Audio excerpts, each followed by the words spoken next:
Welcome to All Things San Antonio, the ultimate podcast dedicated to the heart and soul of the Alamo City. I'm one of your hosts, Brad Burns. And I'm Ken Carter. And together, we're your guides on this exciting journey through an inside look of San Antonio's culture, history, and community. In each episode, we'll uncover the hidden gems, share captivating stories, and explore the vibrant neighborhoods that make San Antonio so special. Whether you're born and raised San Antonian or just passing through, our podcast will bring you closer to the essence of this incredible city. From the mouth-watering cuisine to the iconic Riverwalk, we've got it all covered. So whether you're planning your next visit, looking for insider tips, or simply want to immerse yourself in the unique charm of San Antonio, you're in the right place. Sit back, relax, and let's embark on a captivating journey through all things San Antonio. Don't forget to subscribe so you never miss an episode. Let's go. Welcome to All Things San Antonio podcast. Ready for another exciting episode where we're going to talk all things San Antonio? I'm Ken Carter. And I'm Brad Burns, and let's get to it. Let's get to it. So next week is Valentine's Day. Valentine's Day. This is an interesting one because I have a beef with Valentine's Day. What's that? Valentine's Day is my birthday, and everybody, when they say, "Oh, you're a Valentine's baby," it's all cute and lovely, and everybody loves Valentine's Day. Here's the problem with Valentine's Day as a birthday. If your birthday's Valentine's Day, you want to go out on your birthday, but guess what all your friends are doing? They're going out with their girlfriends or their boyfriends if it's a girlfriend, you know. And if you're not with somebody, you're literally home alone on your birthday, not only on your birthday, but on Valentine's Day. So that's like a double whammy. So you have nothing to do on your birthday and nothing to do on Valentine's Day. And you still have to give a gift. If you are with somebody, you've got to give a gift on your birthday. And you got to think of them instead of only thinking of you. It's like, it's absolutely, like I would rather, people talk about having their birthday on Christmas Day as like being this horrible thing. Much rather, because you're always going to be around your family. You're always going to be around other people, unless you're just a complete jerk and nobody likes you. But like on Valentine's Day, it's really like if you're not dating, if you're not married, you're alone. And then on top of that, when you're 10 years old, it's guaranteed that a 10-year-old boy, it's guaranteed that at your birthday party, your mom's going to bring out your favorite flavor cake, strawberry cake, in this nice big pink heart. And I can tell you the trauma that is caused by being a 10-year-old boy and having a pink heart as your birthday cake. I hate Valentine's Day. Mama Carter must have got Ken a pink heart for Valentine's Day cake. I cannot confirm or deny if I'm speaking about my mother. You know, I never thought about that. Having a birthday on Valentine's Day, even your kids aren't going to be around you eventually because they're going on dates. They're doing something special. It's a special day. I blame Hallmark. If it wasn't for Hallmark, I would have my day still. Yeah. So my wife and I, we actually celebrate Valentine's Day on the 15th of February. That's my daughter's birthday. Yeah. So when everything goes on clearance, we're able to go shopping, get everything for half the price, and still have a great time. I mean, it's just a date. I think we're going to start being known as the two cheap guys in San Antonio. We're always looking for free places to go, the cheap date places, anything inexpensive. Like that's where kind of our cheap tacos, whatever it is. But that's okay. We're here to show you where the places that you don't know about San Antonio, but also the ones that are the best price, best value of San Antonio. I like to. So I used to have a roommate when I first moved out of my parents' house, and both of us were pretty cheap, but we like to call it conservative. So we were super conservative. I never saved so much money in my life because we ate at home. We didn't spend money. And then we got bougie, started spending money, started eating out, and it just all went away. I was talking to a friend of mine, Keith, the other day, and my cheapness goes to the level of there's a few different benefits that I see. I'm outside. We do real estate. I'm always on the road. I'm going from this place to that place, and it's inevitable that I have to go to the bathroom. Got to stop, take a quick break, and my place we had a Seinfeld moment discussing the value of my favorite place to stop, and my favorite place to stop is H-E-B. I always stop at H-E-B to go to the bathroom because I park at the end, get a few steps in, walk to the front, just casually go to the bathroom. It's always a cleaner bathroom. There's always multiple stalls, usually not a lot of people in there. And when I get a drink, it's cheaper than a convenience store by like $1. So like just to get a few more steps in and to save $1 on my Red Bull or my Monster or whatever I'm drinking at the time. I go to HEB just for the bathrooms. I stop at HEB way too often, but I love HEB. Hey, HEB is a great place to stop. Funny story about HEB in the bathrooms. So I was taking my son to the bathroom here a while back at HEB, and we walked in, and I was like, "Man, why is there so many women in here?" And like it didn't click to me that there weren't urinals or anything. And then I was like in the restroom, and I was like, "Oh my gosh, this is the women's restroom." So yeah, funny story. Like just keep an eye out. Like it's easy to end up in the wrong restroom. Just within the last year, we were out of town at a convention center for a volleyball tournament, and I realized I was in the wrong restroom as I was washing my hands, and the lady next to me looked a lot like a lady. And I was like, then I looked back, and there's no urinals in this bathroom, and I was like, oh, sorry about that, ma'am. I'm out of here. And then you talk about the drinks. That's one thing when we're traveling or we're doing anything like that. Every convenience store we stop in, it doesn't matter if we buy anything or not. For some reason, it costs $50. It doesn't, like, I don't care if we're getting chips, a bottle of water, or 1,000 things. It's always $50. I know where you're not doing that at. Where's that? Buc-ee's. Well, that's because it would be $100 and Black Friday shopping lines. And don't get me started. We'll talk about Buc-ee's later. I'm not a Buc-ee's fan. It's okay. I am. I literally like. I love how. I know we kind of go off on tangents, but I was watching a video short form. I was watching a TikTok, and there was some flooding recently in San Diego, and there's cars literally washing down the street, and the guy turns the video to himself and was like shocked and everything, and he's wearing a Buc-ee's hat in San Diego, California. That's just wild. You want me to give you a Texas insider? Buc-ee's is overrated. Nobody likes Buc-ee's. It's like the Black Friday shopping of convenience stores.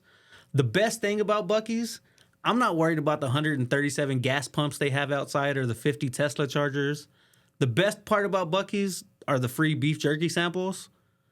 I go in there, get a few samples, walk away before I spend $50 on beef jerky. For an ounce, just like one little piece of... Yeah, they're like drug dealers. They sell it by the ounce. And it's just crazy. But I go in and get the free samples. They're trying to get us hooked. They say, hey, the first one's free, then you got to pay. Go get a few samples, take off before I spend the $50. I don't get me started on jerky because we've had this conversation before. I think beef jerky's trash. It's tough. It's chewy. It's like... I mean, unless you're just sticking it in your mouth and sucking on it, like, and just taking the flavor out of it, it's too much on the jaws. Like, I can't stand jerky. Have you ever tried the shredded beef jerky? It comes in, looks like a little chewing tobacco can, so you can get it and like do your little pop with it. I did that as a kid. Yeah, that's not as bad. I mean, it's disintegrated. It's a little bit better. And I had some good beef jerky the other day. I was putting out some open house signs for one of our listings in St. Hedwig. And there was a dude on the side of the road selling beef jerky. And I found the best beef jerky comes from somebody with a canopy or a pull trailer on the side of the road selling it out of there.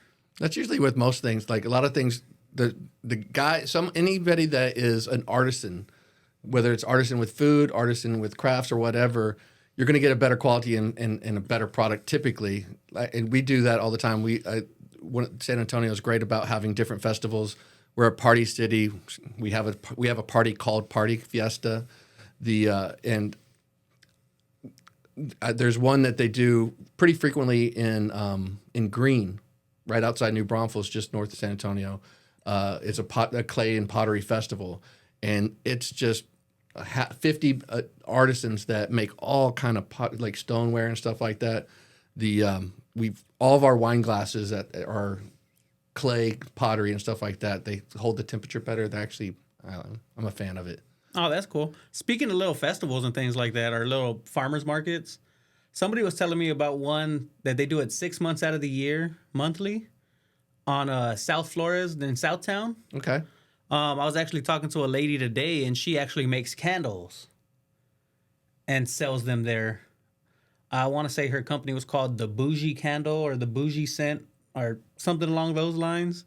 She's supposed to bring us some candles to test them out, so I'll let you guys know how they are Cool. here in a couple weeks. But yeah, I definitely love to support anything that's local. Love to support anything handmade that people really just put their heart and soul into. Usually, you're going to get a better product that way. Well, we are local. We both of us are a strong supporter of local San Antonio. Hence the creation of this podcast to get that word out a little bit more. To circle back though, for Valentine's Day, what do you have any plans for this Valentine's Day for the 15th of this year? Not yet, but what we'll probably do is pick out a steakhouse, something local to go to. I don't know if Chamagacha is considered local. I know there's only one in San Antonio, but we'll probably pick out something that's not a chain and support it. I know they opened up Blue Prime Steakhouse up in the Stone Oak area. I haven't been to that one yet. We were really big fans of Ruth Chris because they had like the best appetizer called the lamb lollipops. And they came with like a spicy mango jelly. Yeah. And that was actually Delilah, my wife's favorite thing there. And they took it off the menu.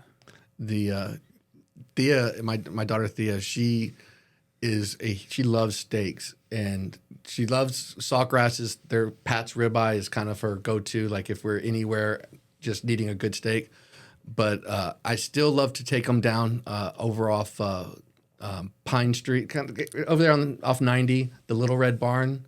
I don't know when the last time you've been there. So that's in my hood, Little Red Barn. It's Puro San Antonio. It's been Southeast. There for. And it's crazy. I love going there, and still today you see the waitresses in there. They've got their little cowgirl outfit on with the fringe. They've got a gun on the side, and you get there, and as soon as you order, they bring out the cold salads. We always ask for an extra salad because it's such a small little plate. Yeah, I think they put the whole bowl in the refrigerator because the bowl's cold, the salad's cold, like everything is just cold. It's funny how the prices have gone up there. It used to be like extremely inexpensive, but it's still reasonable comparative to others. But it's still one of my let's go if we're going to go grab a steak and everything. I'm quick to say let's go down there because it's such a San Antonio thing to do. Yeah. Have you been across the street? There's a little ice cream shop called Amigos. I know what I haven't been to it. We see it every time, but after we leave, we're already so full that we're like, oh. Yeah. So we don't eat at Little Red Barn a lot. We have some other places we usually go to. But I've been there a few times. It's good. Great taco place, Patty's Tacos, right down the street on Hackberry. Also, they're one of the dozen places that claim to be the first place to do the puffy taco. Yeah, Patty's. You been there? I've been to Patty's. You don't like it? It's It's good. They make their own tortillas. No way. Well, it's been a long time since. So we are super picky on our tortillas, which is funny. I always tell my wife she's super picky. So if we go out of town and she wants to go eat tacos, she'll call around the taco restaurants or the Mexican restaurants and say, "Hey, do y'all make homemade tortillas? Or are they store bought?" And I don't know, if you're super familiar with tortillas, you can smell them and tell if they're homemade or store-bought. And the ones that are store-bought, I don't know, they have this sweet taste to them. I don't know if it's the preservatives or whatever it is. Probably add sugar. They put sugar in everything. It. Yeah. You really good taco places, my favorite, I tell you all the time over at Broadway, the Taco Vallarta, they also make homemade corn tortillas. And that's if you can find a place that makes a good, thick, homemade corn tortilla also, that's where it's really, that's where it's at. So I'm super picky. If I'm going to go to a Mexican restaurant or a taco house or whatever you call it, it has to be true homemade tortillas. The last time I went to Patty's, maybe the tortilla maker was out and they had to go buy some from H-E-B or something real quick. Or H-E-B has pretty good tortillas, but H-E-B has good tortillas. Maybe they had to go buy some from Walmart or something. But it just wasn't it for me. But I love supporting local business like a Southeast Side staple. I'm not going to talk bad about them, but it just wasn't my preference. And that goes back to why San Antonio has better tacos than Austin, because I was talking to my buddy helping from Austin. He's looking to move down to San Antonio. Mm-hmm. And I posed the question to him because he's been up there for about 5 years. It's who has better tacos, San Antonio or Austin? and he's snapped it off, San Antonio. And the main reason is the number one taco place in Austin is Torchy's, and they don't make their own tortillas. They're store bought. How can you have a number one taco place that doesn't even make their own tortillas? How hard is it? It's just lard, flour, water, salt. Let's go. Torchy's is, in my opinion, It's like Austin. the Olive Garden of Mexican restaurants. Like, don't get me wrong, it's good from time to time, but it's not authentic like It's Mexican. Not, no, and it's one of those places that it's good. You go there for what it is. It's sort of like they've got it's a chain, but they've got the over out the off the Riverwalk where Taco Land used to be. They have Velvet Taco, and they've got a Korean style taco, an Italian style taco. They got all these different kinds of tacos that aren't really. They're coming in a taco form, but it's not what we're familiar with. But they're good to have every now and then. I mean, just because you throw it in a tortilla, I guess it technically makes it a taco, but everything don't belong in a tortilla. But that starts the whole argument: is a hot dog a sandwich or not? It depends if you're going hood. If you're making the hot dog with bread, it could be a sandwich. Well, it depends. My my first ex-wife, as I prefer to call her, Is that how you label them? got to number them. But the numbering has stopped. There's no more. There's not going to be any more. When she was growing up, she had hot dog tacos. Like everything was like it was like they had hot dogs all the time, and they put it in a flour tortilla, and that's just something I couldn't. But they do that. You can sell them fried. Mm-hmm. They do them at festivals and stuff like that. So what Delilah does, Delilah, she calls it weenies and sour cream, but she'll like cut the hot dogs in half and cook them up, and then make them in like a corn tortilla, roll them up with sour cream and cheese or whatever you want to put in there. Like a little beanie weenie, Yeah. or a pig and bacon almost. You know, that reminds me, when I was a kid, my favorite food was bean and cheese tacos. We just talked about that. Yeah, we just talked about that, but I just remember the story. So my favorite food was bean and cheese tacos when I was a kid. And my parents wanted to go eat Chinese food. Right there, I think now it's called the Panda Inn, right across the street from Fort Sam Cemetery, right there on Harry Wersbach, Redmond. And they convinced me, because I wanted to go eat tacos. That's all I ever wanted to go eat. Shout out San Antonio. But they convinced me that the egg rolls were Chinese tacos. And that's how they got me there to go eat Chinese food. There you go. Yeah. It's funny. My favorite food growing up, which it wasn't bean and cheese tacos. I didn't grow up in San Antonio. I didn't get here till I was 16. But pinto beans. I love pinto beans. Like my mom would make them with the ham and everything, like Southern style pinto beans. To the point, like when we were having them for dinner, it's like, what are we having for dinner? We were having Ken beans. Like it had my name on it, and it was like my favorite thing. It was beans on cornbread with some ketchup and a little vinegar sauce on there. So tell me, I know we always like to hit on a local restaurant and talk about an experience or talk about the food we've had at a local restaurant this past week. I want to shout out to Ray's Pizzeria this week. It's over off McCarty Street.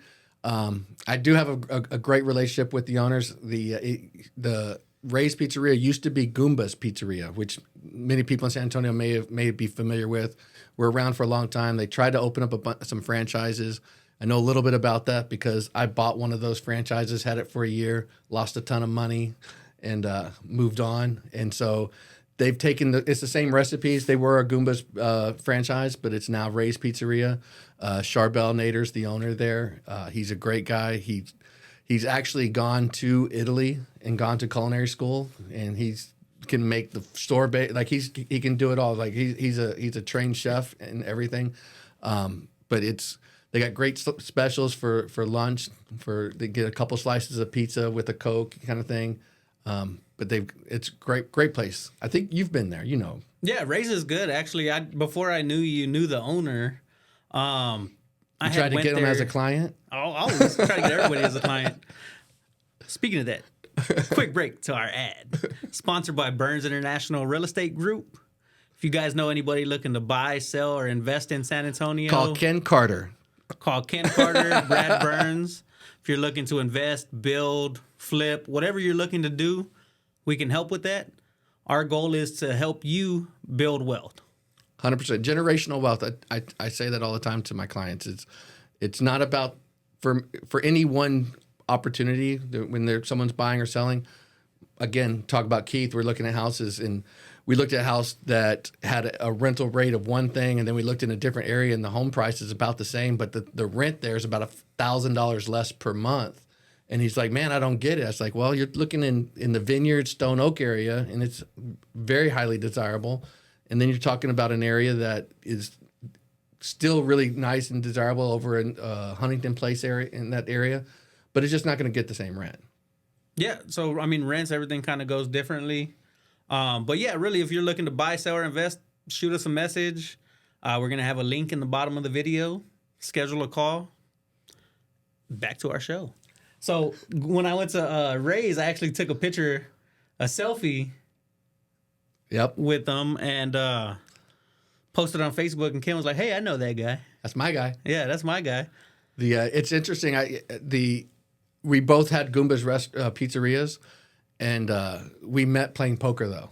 We met at in a poker tournament, and just overheard kind of similar conversations. And I was like, "Are you this guy?" And it's a good story, but it's not for nice. So poker. So I don't know if you know this, here in San Antonio, we have live poker that's legal. That's been around since probably, I think 2016, maybe 2017 was when the first one opened. And it's the legality of it is that they don't take a rake. They're not participating in the gambling of the poker event, of the poker game. So that there's no conflict there. They actually just rent you the seat. It costs you X amount of dollars, depending on, they have military discounts and things like that. But we probably have a half dozen poker houses here in San Antonio. They just opened up another one called the Big Blind over off Redland Road. My personal favorite is, to shout out another great local place, is SA Card House over Bitters and 281. It's right on the highway.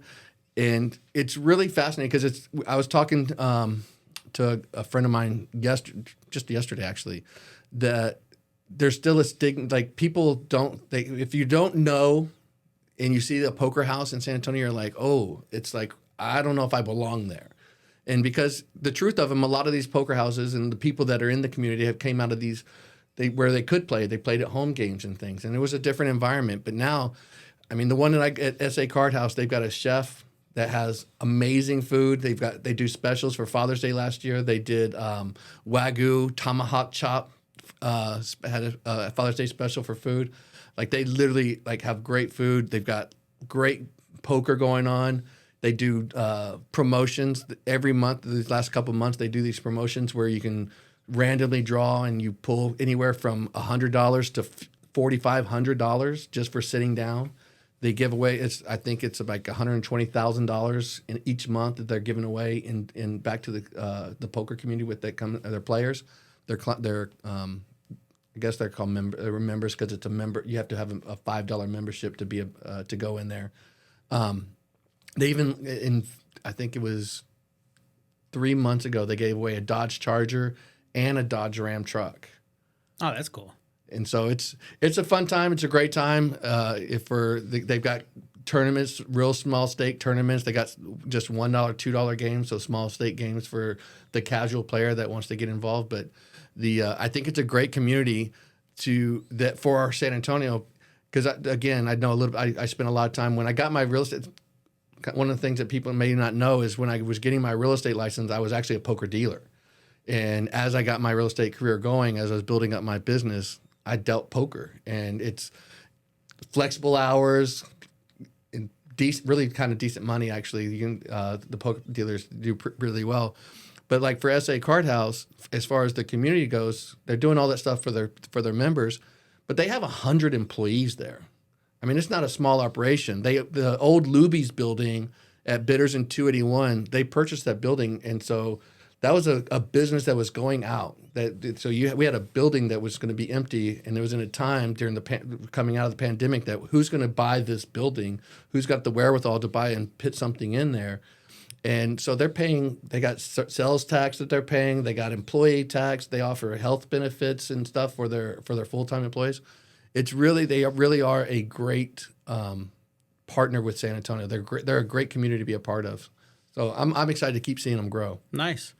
Yeah, that's definitely something that's cool when you see a small business come in, employ so many people, give back to the community, and do things like that.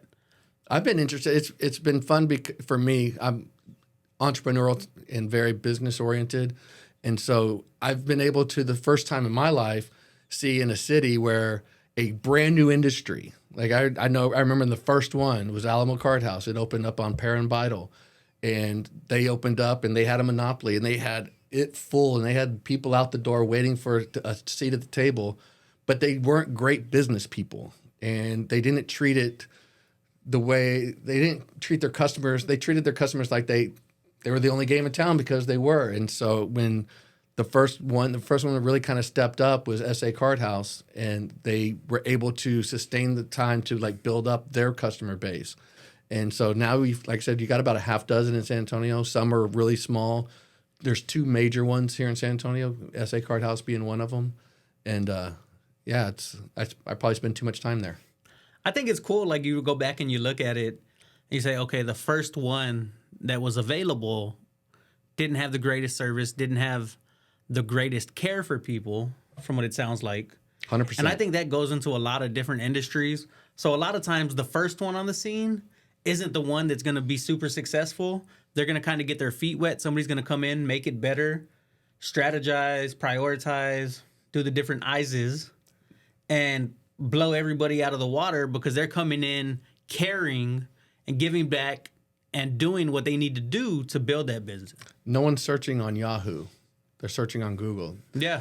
No one's using MySpace. They're using Facebook was the 7th iteration of a social type network. It was the first one that really took off, and it's exactly to your point. Yeah, no one's using Androids. Now they're using iPhones. We just lost maybe 10% of our viewership because that's all about Android is, like 10%. Yeah, I was talking to Dylan Shively. We met him here the other day, and he's a credit repair specialist. And I forgot my password to something, and he reset it for me, and it was something about Androids. He's like, here, you'll never forget it again, just because we always give each other a hard time, Android versus Apple. But it's all love at the end of the day. That's funny. I thought of one more thing that I wanted to quickly say about the card houses that I think is kind of unique that people don't think about. And I will die on this mound that poker houses are the greatest social club. If you take away the money, right? Take away the gambling. A lot of the poker players don't consider it gambling. It's a strategic game, and I kind of tend to agree with that. But as far as it being a social club, I can go to a table in playing cards. There's 9 of us sitting there. There's going to be 3 or 4 immigrants from 3 or 4 different countries. There's going to be white Americans, black Americans, Mexican Americans. There's going to be 9 different ethnicities. There's going to be maybe 2 women that's from 21, 22 years old all the way to 85, 90 years old. There's a guy I met in there, literally was in a commando for the Italian government in World War II. He's got a book. His name is Vito. It's his crazy story. He always wears his shooter glasses, the yellow glasses and stuff. Yeah. The amount of characters and stuff, but the people that from all walks of life are in there, and you go in there and they're talking about sports. They're talking about poker. They're talking about their family. They're not. Every now and then somebody brings up politics and everything, but nobody cares what anybody's politics are. Nobody cares what anybody's religion is. Nobody cares where anybody's from. It's really, truly the greatest social club in San Antonio. I think that's for the most part. That kind of just goes back showing what a big melting pot San Antonio is. Yes. With the military bases bringing everybody here, with people moving here from out of state for different jobs and things like that. We have people from all over, and everybody's kind of melted in together. And then you talk about like people bring up politics and things like that. I think, in my opinion, for the most part of people I've ran into, if you have difference in politics, it's like, hey, okay, cool. Like you see this way, I see this way. Yeah. You're red, I'm blue, I'm yellow. Whatever the color of their party is or representation or whatever, ultimately the end of the day is you can think one thing, I can think another. And for the most part, we can still be friends. Like, it's okay to disagree. We can agree to disagree. A lot of people, I think, from other places, other states, it's more of, hey, if you don't see the same way I see, don't talk to me. 100. And it always goes back to there's one thing that we can always agree to, and that is that the Spurs will not win a championship this year, but they will win another championship. Hey, did you see what happened to the Spurs? Did you see what happened to the Spurs this past week? Yesterday, I think it was. Joel Embiid, however you say his name, dropped 70 points on the Spurs. I heard he had dropped 70 points, and I didn't realize it was against the Spurs. It was against the Spurs. He dropped 70 on the Spurs. Shout out to the Spurs. They're going to win a championship one day. Soon. I've been saying the same thing about the Cowboys almost my whole life. I'll tell you, I was at the Frost Center this last weekend to see, shout out Bert Kreischer, one of my favorite stand-up comedians, The Machine, and looking up at the rafters, and you saw the banners, and I was like, there's been a gap now. Like, the gap is, like, this is the longest. It's growing. It's growing, and so, but race for Sace, right? Yeah. It's going to take maybe 6 years, but we'll get there. We'll get there. I think Wemby will develop. I think they're talking about doing some trades with the Hawks and things like that. And, you know, I want to go back to Valentine's Day. Did you know you can get married for free on Valentine's Day at the courthouse? Yeah, I did know that. With about 100 of your closest friends, they can get married to for free. So anybody who wants to get married, you don't want to spend money on a wedding, talk your wife, talk your husband into it being spontaneous, and let's go get married for free. If they're just to interrupt, why would they tell their wife or their husband, their fiance? You mean? Oh, you know what I mean. Soon to be wife or husband. Just tell them, hey, I got this idea. I got this wild hair. Let's just go down to the courthouse and get married. Save that $75 on the marriage license. You still have to pay the marriage license, don't you? I think it's free. Here's a better idea: save this money on the $75 on the marriage license, and just don't get married. Or make sure it's the right person. Eventually. All right, that's all we got this week, guys. We'll see you next week. Appreciate you tuning in. Before you leave, like and subscribe. Hit that notification so that way you hear when the next episode is coming out. Every Tuesday, 7 a.m., and we'll see you guys soon.